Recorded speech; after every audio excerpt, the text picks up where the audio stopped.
Hey guys, welcome back. Today I'm going to be taking a look at a pretty cool little micro drone by Eachine. Now this is the Eachine, let me make sure I get the name right. It's the Eachine E016H. Little altitude hold drone, pretty basic little flyer. This was sent to me by Bryan over at True Drone Reviews. Bryan sends a lot of stuff out, really nice guy.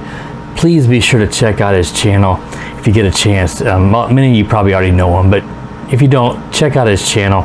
I'll try to remember to drop a link in my video description here to Bryan's channel. But he picked this up probably, Banggood makes Eachine, so I'm sure that's where he got it. But you can sometimes find Eachine also on Amazon and eBay. So he sent me this, and I know he liked this. I remember when he flew it around, and I flew it around a while ago, and it's really nice little drone. Not perfect, but pretty close to perfect. Now, part of that's because it has altitude hold, so the altitude hold really kind of makes it a little more docile. It's not quite as sporty, but it also makes it easier for a beginner to fly this, altitude hold drone like this. Nice little flyer. Now, it comes with two of these LiPo batteries, or just 1S, but it gives it a nice long flight time. Let me go ahead and just show you the spare one here in the bag. They're the exact same. It comes with two, and that's nice. They are, of course, they're 1S LiPos, but they're 350 milliamp hour 25C. I don't know how well it's going to focus in. This little action camera is great, but it doesn't always get the detail when I'm really close to it. So if not, just take my word for it. It's 25C, 350 milliamp hour. It gives it a nice flight time of, I got 8 minutes and 38 seconds flight time, which is fantastic for a little ducted, a little whoop like this. Nice flight time. It was around a little over 1 minute LVC, so it gives you plenty of time to know, when it's going to run out of juice and it's going to land itself. It also comes with a little thumb, stick looking USB powered charger. The little micro LoSi connector goes in the back here. It takes it a little while to charge this up, maybe around 45 minutes to an hour or something like that. It also comes with some spare props and a Phillips screwdriver, and it's just single propeller here. It's not, a lot of these little whoops come with tri-blades. That'd probably give it a little bit more lift, but you generally would shorten the flight time. So they may have gone with single, stop propellers just to maybe lengthen the flight time, because tri-blades you get a little more friction, so you're going to end up with a little bit shorter flight time generally. It's got a white LED here in the front, and I'll show you here in a second, and it's got red and blue ones on the bottom of the circuit board here, I guess to help with left and right orientation. So let me go ahead and I'll plug it in for you and show you guys that. It's going to of course flash because I'm not bound with the controller, and there's the red and blue. And that front light does help considerably with orientation when you're turning around. 'Cause I just flew it indoors. This is mostly an indoor flyer. This design is going to act like a parachute in the wind. So even when I had my box fan running, it really kind of blew it around. So this would be fine on a calm day, but if there's any decent breeze at all, you're not going to want to fly this little guy outside. Let's go ahead and look at the controller. It's one of these little peanut style controllers. As you can see, of course, it stick centers, which means the altitude hold. You've got your bumpers on the top. This is your rates. It does have 3 rates. It says high, low in the instructions. There's actually 3, low, medium, and high. The yaw does increase, and of course the pitch does, which gives it more sportiness. It does tend to drop a little in altitude as you get a highest pitch and move forward, which is pretty common on these altitude hold. And it will sometimes recover, so it doesn't hold altitude perfectly, but it depends on, of course, how you're flying it. This is your 360 flips over here on your top right bumper, the direction you want to flip. You got your trims here for your pitch and roll, and on the which would typically be your yaw trim, this is your auto takeoff on the left, and this one on the end is your headless mode. Quick press one key return. To take off with this, you don't just tap it.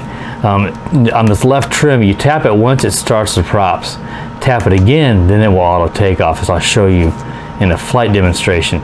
You could also unlock the props just by giving it throttle, and then you can just manually take off. So you tap it at once, they start spinning, tap it again, it takes off. Or you can you know, press this once, unlock them, and then press up to take off. Or you can press up once on this to start the props, and then press auto takeoff again and take off. So you get a myriad of ways to take off, but the easiest way is just to press the yaw trim on to the left twice, once to unlock and then again to take off.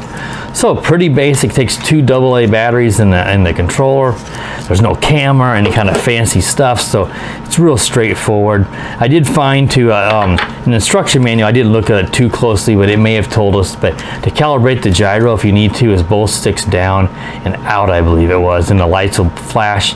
Once they go solid, you know that it's calibrated the gyro. It does that when you first power it up, but if you have a bad crash while flying, you may know it's starting to drift and it looks like it's crooked, and then you know you need to land it and calibrate the gyro. Just press that auto. The takeoff button is also the auto land button. You press one time on the inner left yaw trim and it will come on down and it will land itself.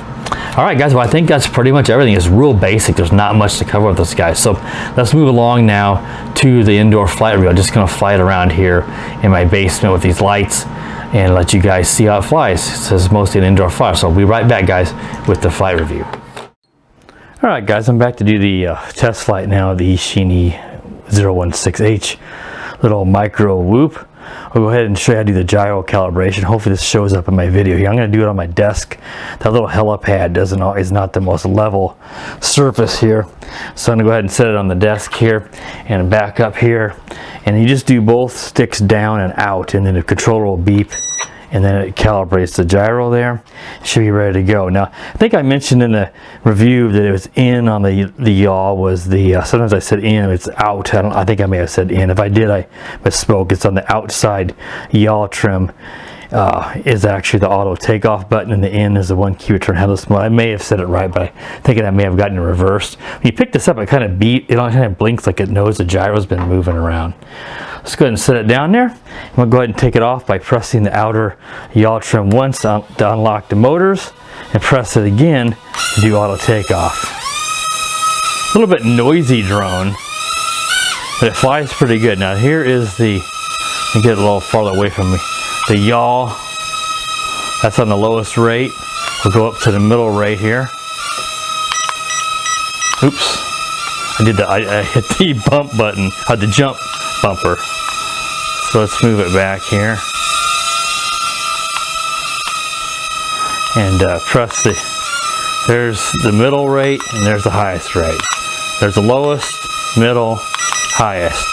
I hit the outer right jump, wow, I can't get my words straight today. The 360 flip button, and that, I don't know why I did that. I just flew this thing a while ago and now I got the controls mixed up, but I like the highest rate. It's not too sporty, as you can see, and it's pretty stable. It's a little more fun. If you're a beginner, you probably want to go with the intermediate. The lowest rate is so slow that you're going to have trouble turning it around and braking and stuff with so little pitch. You can do funnels, but because it's altitude hold, the funnels are not exactly super tight because it's trying to maintain its altitude. See? You can do it. And it's trying to maintain its altitude. That's actually pretty good. The other times I've tried it, it's kind of drifted on me. That was one of the best I've ever seen it do. Like I said, the flight time on this was, 8.5 minutes or so here indoors. Now I was flying it around as much as I could, but it was all more hovering. So if you flew this outdoors, you might be looking at more like closer to 8. If you got any wind it's fighting, it's going to be even lower, but wind is going to be tough for this little guy. Let's go ahead and do a few flips. That's the up right button there. It flips excellent. Make sure you get it, if you're indoors, you get it down low enough, otherwise it may bang into the ceiling. It raises up a lot to give it clearance. Really nice 360 flips. That's what you want with a little drone like this. Sometimes they can be sloppy, and this one is certainly not. That front headlight really makes it easy for orientation. I'm flying out here into my TV area and I can see that light, and then I know I'm facing me and I can fly it back. Let's do an auto landing with the same button you use here, the out left yaw button. You bring it on down. and it lands. Now I'll show you, you can do like press up on the stick, unlocks the props, and then you can press up on the left stick again just to manually take off. You can manually land just by holding the stick down. You can press up once, unlock, and then press the auto takeoff and take off. So you get a lot of different options.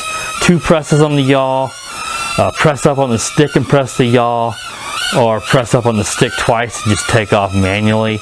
Press once on the yaw to unlock, and then press up on the stick to take off manually. So you got plenty of ways to take off with this little drone.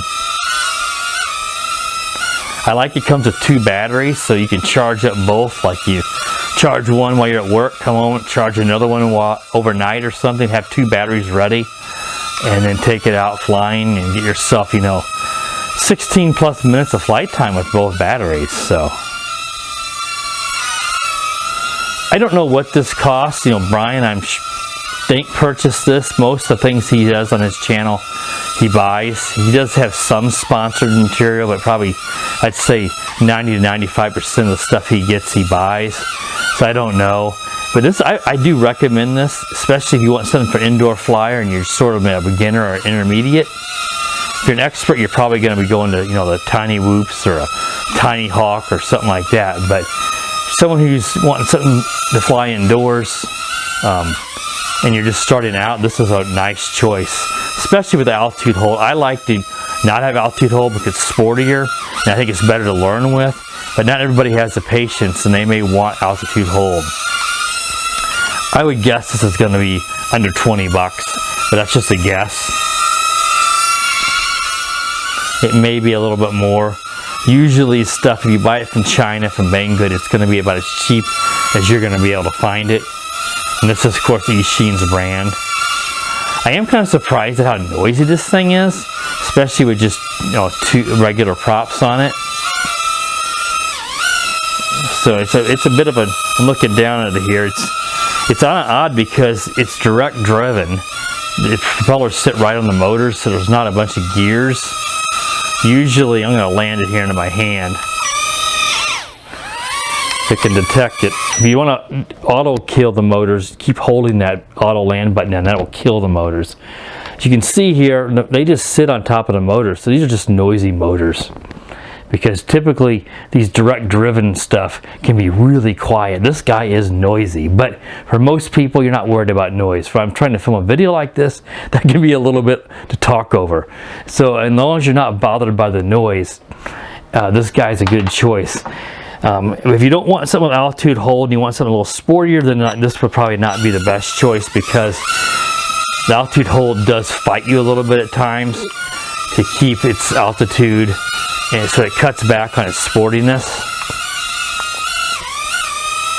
But overall, a good choice, and I know it's going to be inexpensive. I just don't know what it costs, but I will try to include a link to Banggood if you guys would be interested in checking this guy out. This would make a good gift for someone who's just getting into drones, maybe a teenage boy or someone really like that. Something they can learn with, and they'll get their orientation down with that light, so that they can move, you know, into more advanced drones, get into FPV, acro, stuff like that eventually. This would be a pretty good choice. Though, like I said, ideally I would probably prefer it not have altitude hold, just so you learn more about your throttle positioning, how much throttle you need to give a drone. You don't learn much with this, because look, I can take my hands off the controller and it's holding this altitude. Let me move it over here, I'll show you. The altitude hold drones, it keeps the stick centered, and the barometer helps to know how much throttle to give it. It just holds it. So look, there's no wind in the house here. Look at that. I mean, talk about stable. That's almost like GPS hold there until it finally starts to drift. So it makes it really easy. But if you want to learn how to fly, you probably want to go with something that doesn't have altitude hold. All right, we've got the LVC now, so we're probably somewhere in the 7-8 minute mark, I'm guessing. This, you know, on the other battery, this flew out about a minute on it. The second battery, not every battery is identical. I'm going to go ahead and auto land it here so it's a little easier to talk. Not every battery is built equal, so one battery, with it being 2 batteries, one battery might get a slightly different flight time, but it's not going to be much of a difference. So, all right, guys, well, that wraps up this little indoor flight review of the Eachine E016H. The H stands for altitude hold. Hope you guys enjoyed this little overall review of this little guy. And like I said, I'll include a purchase link to him so you can check him out if you're interested. Nice little drone. I do like it. Be sure to subscribe, guys. If you're not subscribed to the channel, you just stumbled across this review. And make sure you click the bell so you know when I do upload a new video. And as always, guys, have a great day. The power of the dark side.